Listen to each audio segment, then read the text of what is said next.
तो आज एक बहुत ही फेमस टॉपिक ओम के नियम पर हम बात करेंगे। ओम के नियम को फुल डिटेल में समझ लेते हैं कि ओम का नियम क्या होता है, इसका कैसे उपयोग किया जाता है और किस चीज़ के लिए इसका उपयोग किया जाता है। तो देखते हैं ओम का नियम क्या होता है।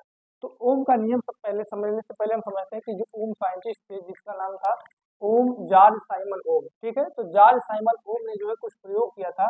उनके प्रयोगों को हम समझते हैं कि वो प्रयोग थे क्या। तो ओम के नियम के जो है अनुसार हम देखते हैं ओम ने जो प्रयोग किए थे। सबसे पहले ओम ने जो है तार लिया था। ठीक है, कई तारों को लिया था, यानी कि ये धातुओं की अलग अलग धातुओं की तारें थी। मान लेते हैं ये लोहे की तार थी, या फिर मान लेते हैं ये एल्यूमिनियम की तार थी, और मान लेते हैं ये कोई जो है मान लेते हैं आपकी कापर की तार। तो अलग अलग तारों को लिया और उसमें सेम वोल्टेज, यानी कि अगर वी वोल्टेज अप्लाई कर रहे हैं, सब में सेम वोल्टेज अप्लाई किया, तो उन्होंने देखा कि इसमें जो करंट की वैल्यू थी वो अलग अलग थी। ठीक है, करंट की वैल्यू मान लेते इसमें I1 थी, इसमें I2 थी, और इसमें क्या थी I3 थी।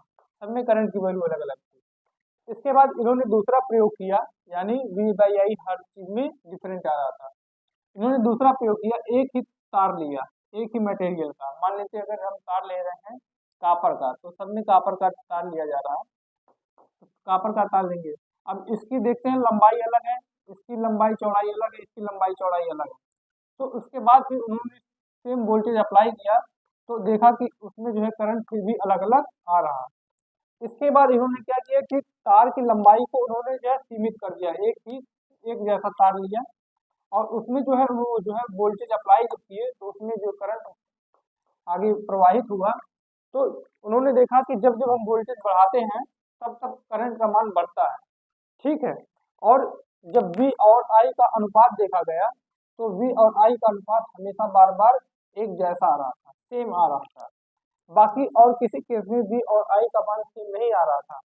जब उन्होंने देखा कि तार की जब फिजिकल स्टेट को, यानी कि लंबाई और उसके जो है मोटाई में अगर वृद्धि नहीं की जाती है, एक जैसा रखा जाता है, तो उसमें जितना वोल्टेज अप्लाई किया जाता है वो चालक तार में बहने वाली धारा के समानुपाती होता है। तो ओम के नियम को अब हम समझने का प्रयास करते हैं कि ओम ने जो प्रयोग किया था वो प्रयोग किया था, क्या किया था, वो आपको समझ में आ गया होगा। अब ओम के नियम पे हम आते हैं कि ओम का नियम क्या कहता है कि यदि किसी चालक तार की भौतिक अवस्था, जैसे कि लंबाई और तापमान आदि में परिवर्तन ना किया जाए, देखें यदि किसी चालक तार की भौतिक अवस्था जैसे कि लंबाई तापमान आदि में परिवर्तन ना किया जाए, तो चालक तार की सिरों पर आरोपित विभवांतर चालक तार में बहने वाली धारा के समानुपाती होता है। अभी जो मैंने बताया ओम के नियम का प्रयोग, तो ओम के नियम का जो ओम ने जो प्रयोग किया था उसके अनुसार ये था कि अगर चालक तार में जो बहने वाली धारा है वो चालक तार में आरोपित विभवांतर के समानुपाती होती है। यदि किसी चालक तार की भौतिक अवस्था जैसे कि लंबाई तापमान आदि में कोई परिवर्तन ना किया जाए, तो चालक तार के सिरों पर जो आरोपित विभवांतर है वो चालक तार में बहने वाली धारा के समानुपाती होता है। तो इस प्रकार से देख लेते हैं, जब समानुपाती का चिन्ह हटता है तो एक जो है कांस्टेंट आ जाता है। आर एक क्या है यहाँ पर, आर एक जो है क्या है बाबू, आपका आर एक जो है नियतांक है, आर एक कांस्टेंट है। क्या है, कांस्टेंट है, कांस्टेंट यानी कि जिसकी वैल्यू नहीं बदलती, आर एक कांस्टेंट है। ठीक है, और जिसे हम क्या कहते हैं, जिसे प्रतिरोध कहा जाता है, जिसे प्रतिरोध कहा जाता है, जिसे प्रतिरोध कहा जाता है, कहा जाता है। ठीक, तो यहाँ से V इक्वल टू हो जाएगा आर आई, और आर बराबर हो जाएगा V अपान आई। तो हम ओम का नियम का प्रयोग किस लिए करते हैं, प्रतिरोध निकालने के लिए। और प्रतिरोध का जो मात्रक होता है, मात्रक क्या होता है प्रतिरोध का, आप जानते हैं ओम होता है। क्या होता है, ओम होता है। ठीक, प्रतिरोध का मात्रक ओम होता है।